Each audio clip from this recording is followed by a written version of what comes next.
നമ്മുടെ സ്റ്റുഡിയോയിലെ പുതിയൊരു പ്രൊഡക്റ്റും കൂടെ ഞാൻ പരിചയപ്പെടുത്താൻ വരികയാണ്. നമ്മൾ ആദ്യം ലാപ്പ് പരിചയപ്പെടുത്തി, പിന്നെ ഒരു ഗെയിം പാഡ് പരിചയപ്പെടുത്തി, അതിനുശേഷം നമ്മൾ കീബോർഡ് ആൻഡ് മൗസ് പരിചയപ്പെടുത്തി. ഇനി ഇതെല്ലാം കൂടെ വെച്ചിരിക്കുന്ന ആ ഒരു മൗസ് പാഡാണ് നമ്മളിന്ന് പരിചയപ്പെടുത്താൻ പോകുന്നത്. ഇത് 1800 mm വരുന്ന, അതായത് 1.8 മീറ്റർ നീളം വരുന്ന ആ ഒരു മൗസ് പാഡാണ്. അതുകൊണ്ട് നിങ്ങൾക്ക് ഇതിൽ കീബോർഡും കൂടെ വെക്കാൻ പറ്റും. അതുപോലെ തന്നെ നമുക്ക് ഫ്രീ സ്പേസ് പിന്നെയും കിട്ടും. അതിൻ്റെ കൂടെ എന്ന് പറഞ്ഞാൽ ഇത് വരുന്ന RGB ആണ്. അപ്പോൾ RGB മൗസ് പാഡ് നോക്കുന്നവർക്ക് ഒരു ബെസ്റ്റ് ചോയ്സ് ആണ് ഗൈസ് ഇത്. അപ്പോൾ ഇതിൻ്റെ ഒരു അൺബോക്സിംഗ് ആണ് നിങ്ങളിപ്പോൾ കാണാൻ പോകുന്നത്.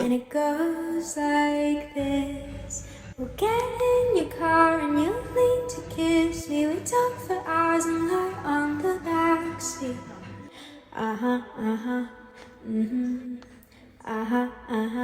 And then one random night when everything changes, you won't reply and we'll go back to strangers.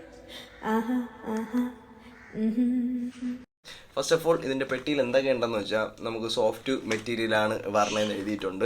അതുപോലെ തന്നെ അടിയിൽ റബ്ബറാണ് വരണേന്നുണ്ട്. ആ റബ്ബറിൻ്റെ മണം എനിക്ക് ഇവിടെ അടിക്കുന്നുണ്ട്. ഈ ഓട്ടയെ കൂടെ മണം അടിക്കാനാണ് ഇട്ടേക്കണേന്ന് തോന്നുന്നു. റബ്ബറിൻ്റെ നല്ല മണമുണ്ട് കേട്ടോ. മെയിൻ സൈസ് കാര്യങ്ങളുണ്ടെന്ന് പറഞ്ഞാൽ അതായത് 250 × 350 mm, അങ്ങനെ ഏറ്റവും ടോപ്പ് വരെയുള്ളത് 400 × 900 ആണ് അവരുടെ ഏറ്റവും ടോപ്പ് mm ഉള്ളതെന്ന് പറഞ്ഞാൽ. ഇതുപോലെയാണ് RGB കത്തുന്നത്. ഇതിൽ ഏകദേശം എത്രത്തോളം 7-8 ലൈറ്റ് വരുന്നുണ്ട്, 7 കളേഴ്സ് വരുന്നുണ്ട്, 14 മോഡ് വരുന്നുണ്ട്. അത് ഞാൻ വീഡിയോയിൽ കാണിച്ചു തരാം.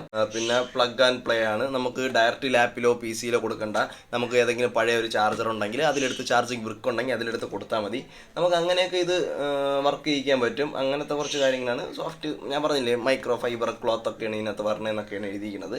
എന്തായാലും അതിൻ്റെ ഇവിടെ RGB എന്ന് അവർ എഴുതിയിട്ടുണ്ട്. 1.8 മീറ്റർ എന്ന് എഴുതിയിട്ടുണ്ട്. ഇതിൻ്റെ കട്ടി കാണിക്കാനാണ് ഇങ്ങനെ കൊടുത്തേക്കുന്നത്. USB power plug and play എന്നൊക്കെ എഴുതിയിട്ടുണ്ട്. ഇവിടെ തന്നെ അവന്മാരെ കാര്യങ്ങളെല്ലാം എഴുതിയിട്ടുണ്ട്. GMS WT5 എന്ന് പറയുന്ന ആ ഒരു ഗെയിമിംഗ് മൗസ് പാഡാണിത്.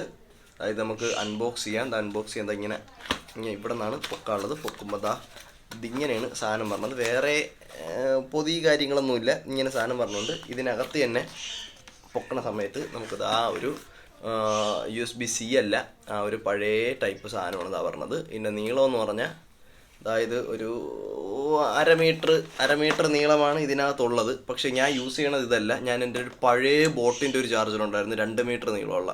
അപ്പം ആ ഒരു വയറാണ് ഞാൻ കുത്തിക്കണം. ഇവിടെയാണ് ആ മോഡ്, അതായത് ചേഞ്ച് ചെയ്യാനുള്ള സാധനം പറഞ്ഞത്. ഇവിടെ നിന്ന് ഞാൻ കറക്കി ബാക്കിൽ ഇതായി ഇവിടെ കൊടുത്തിട്ടുണ്ട്. മനസ്സിലായി? അപ്പം അത് അതിൻ്റെ ഉപയോഗമാണ്. അതിൻ്റെ ലിങ്ക് വേണേൽ പറഞ്ഞാൽ മതി. അത്യാവശ്യം അങ്ങനെ പോയാലൊരു 4 വർഷത്തോളം ആവും അത് വാങ്ങിച്ചിട്ട്. അപ്പം അത് ഈ വയർ മാറ്റി വയ്ക്കാം. വയർ മാറ്റി വെച്ച് നമുക്ക് അതായത് ഇങ്ങനെ എടുക്കാം.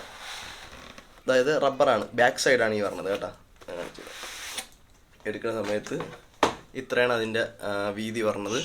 റബ്ബറിൻ്റെ നല്ല നാറ്റമുണ്ടായി. കറക്റ്റ് സ്മെല്ല് എന്താണെന്ന് പറഞ്ഞാൽ, നമ്മൾ ഉത്സവപ്പറമ്പിലൊക്കെ പോകുമ്പോൾ പണ്ട് 5 രൂപയിലെ ബലൂൺ ഉണ്ടായിരുന്നല്ലോ, ഒരു ആപ്പിൾ പോലെ ഇരിക്കുന്ന ബലൂണ്. ആ ബലൂണിൻ്റെ ഒരു സ്മെല്ലില്ലേ, ആ ഒരു സ്മെല്ലാണുള്ളത്. പക്ക റബ്ബറിൻ്റെ സ്മെല്ല്. അത് കഴിഞ്ഞിട്ട് ഇവിടെയാണ് ആ ഒരു മൈക്രോ ഫൈബർ ക്ലോത്ത് ഇതാ വരുന്നത്. ഇത് അത്യാവശ്യം നല്ല സോഫ്റ്റാണ് കേട്ടോ. മൗസ് പാഡിന് പറ്റിയ സാധനം. അതായത് മൗസ് പാഡിന് പറ്റിയ സ്പോഞ്ചല്ല, വേറൊരു ടൈപ്പ്. അറിയാമല്ലോ, മൈക്രോ ഫൈബർ ആണെന്ന് പറയുമ്പോൾ നിങ്ങൾക്ക് അറിയാമല്ലോ. അപ്പം അതിൻ്റെ നീളം എന്ന് പറഞ്ഞാൽ ഇത്ര നീളമുണ്ട്. ഇത് ഇവിടെയാണ് അവരുടെ സ്വിച്ച് കാര്യങ്ങൾ പറഞ്ഞത്. ഈ സ്വിച്ചിൽ നമുക്ക് ഞെക്കി നമുക്ക് മോഡ് മാറ്റാം. ലോങ് പ്രസ് ചെയ്താൽ ഇത് ഓഫാവും. ദെൻ ഇതിൻ്റെ പുറകിൽ അവർ എഴുതിയിട്ടുള്ളതെന്ന് പറഞ്ഞാൽ മോഡൽ നമ്പർ എഴുതിയിട്ടുണ്ട്. GMS WT5 എന്ന് എഴുതിയിട്ടുണ്ട്. Soft cloth RGB mouse pad എന്ന് എഴുതിയിട്ടുണ്ട്. 5 വാട്ട് എന്ന് എഴുതിയിട്ടുണ്ട്. അത്രേ ഉള്ളൂ. മെയ്ഡ് ഇൻ ചൈന എന്ന് എഴുതിയിട്ടുണ്ട്. ചൈനയിലെ എല്ലാ സാധനവും ഇവിടെ വരുന്നുണ്ട്, നമ്മളെല്ലാം വാങ്ങിക്കുന്നുണ്ട്. അതാണ് ഇന്ത്യ. അപ്പം ഇവിടെ നമുക്ക് ഞെക്കാം. അപ്പോൾ ഇത്രയൊക്കെ ഉള്ളൂ ഇതിനെ പറ്റി പറയാനായിട്ട്. നിങ്ങളൊരു ഗെയിമിംഗ് മൗസ് പാഡ് വാങ്ങിക്കാൻ നിൽക്കുന്നുണ്ടെങ്കിൽ ഇതൊരു അടിപൊളി സാധനം ഉണ്ടായി. പക്ക സാധനമാണ്. ഇപ്പോൾ ഞാൻ കുറച്ച് ദിവസം കൊണ്ട് യൂസ് ചെയ്യണുണ്ട്. യൂസ് ചെയ്തിട്ടും വലിയ വിഷയങ്ങളൊന്നുമില്ല. നമ്മൾ വലിയ കളിപ്പൊന്നുമില്ല. അപ്പം ഇതാണ് ആ ഒരു സാധനം എന്ന് പറഞ്ഞത്. അപ്പം ഇത്രയേ ഉള്ളൂ ഗൈസ് ഇന്നത്തെ വീഡിയോ. നിങ്ങൾ വേണമെന്നുള്ള ഒരു പ്രൊഡക്റ്റിൻ്റെ ലിങ്ക് ഞാൻ താഴെ കൊടുത്തേക്കാം ഡിസ്ക്രിപ്ഷനിൽ. വാങ്ങിക്കണമെങ്കിൽ വാങ്ങിച്ചാൽ മതി. അത്യാവശ്യം ക്വാളിറ്റി ഉണ്ട് കേട്ടോ. സെറ്റ്. ഈ റബ്ബറിൻ്റെ സ്മെല്ലൊന്ന് മാറുമെന്ന് തോന്നും.